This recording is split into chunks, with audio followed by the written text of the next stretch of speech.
The night of my wife's work party, I was just there to support her. Sarah had been talking about this event for weeks, a big networking opportunity with all the higher-ups and colleagues from her marketing firm. I didn't know many of them, and frankly, I preferred it that way. I dressed sharply, kept my demeanor calm, and decided to let her shine while I stayed in the background. I was there to be the supportive husband, not the center of attention. As we walked in, the music and chatter filled the air. Sarah introduced me to a few people, most of them polite, exchanging small talk. But then came Daniel. Tall, cocky, with that smug half-smile people wear when they think they're better than you. He shook my hand with a grip just firm enough to try to prove something. "So, you're Sarah's husband," he said, glancing at me like I was an unexpected guest at his private club. I nodded, keeping my tone neutral. "That's right." He looked me up and down and smirked. "Must be nice not having to worry about work while your wife's out here climbing the ladder." The comment was subtle, but the condescension was thick. I could feel Sarah tense beside me. I just smiled slightly and let it slide. I'd dealt with men like him before. But Daniel wasn't done. Over the next half hour, he made little digs, jokes about how I must have married up, how Sarah deserved someone ambitious, and how I probably didn't get what it's like to be in a competitive world.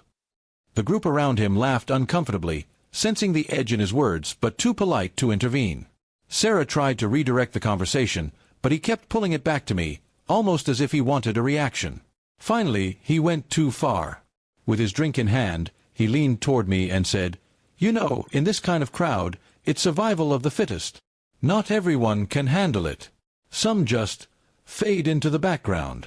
His tone was dripping with challenge. I caught the quick glance he gave Sarah, as if to test whether she'd side with him or me. I set my glass down slowly and met his eyes.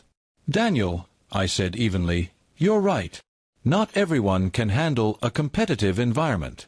But the thing about me is, I've spent the last decade thriving in one far more cutthroat than this." He tilted his head, half interested, half skeptical. "Oh yeah? Doing what?" I smiled, calm, measured. "Special Forces. 10 years. Multiple tours overseas. Then private security consulting for high-profile clients. My job was literally to outthink, outmaneuver, and outperform people who wanted to end me. So, you'll forgive me if I'm not impressed by your office politics." His smirk faltered, and the air around us shifted instantly. There was a brief silence before someone at the table laughed nervously. Daniel tried to recover, but I could see the color drain from his face. He muttered something about "just joking" and looked away, suddenly fascinated by the contents of his glass. Sarah squeezed my hand under the table, a silent thank you for not exploding earlier. The rest of the night, Daniel kept his distance. The few times our paths crossed, his tone was suddenly respectful, even deferential. The other guests seemed more curious about me now, asking about my work and travels, though I kept my answers vague. I hadn't come here to brag. I just reminded one man that appearances can be deceiving. When we left the party, Sarah laughed softly as we walked to the car. "You didn't have to tell him everything," she said. I glanced at her with a grin. I didn't tell him everything. Just enough.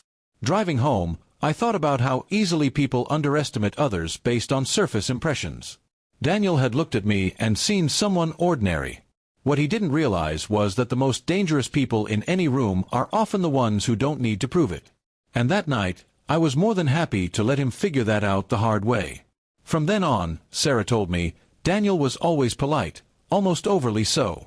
He never made another jab in my direction, and whenever I showed up at her office events, he gave me a wide berth. I never held a grudge against him, but I suspect he never forgot the moment he realized he had no idea who I really was.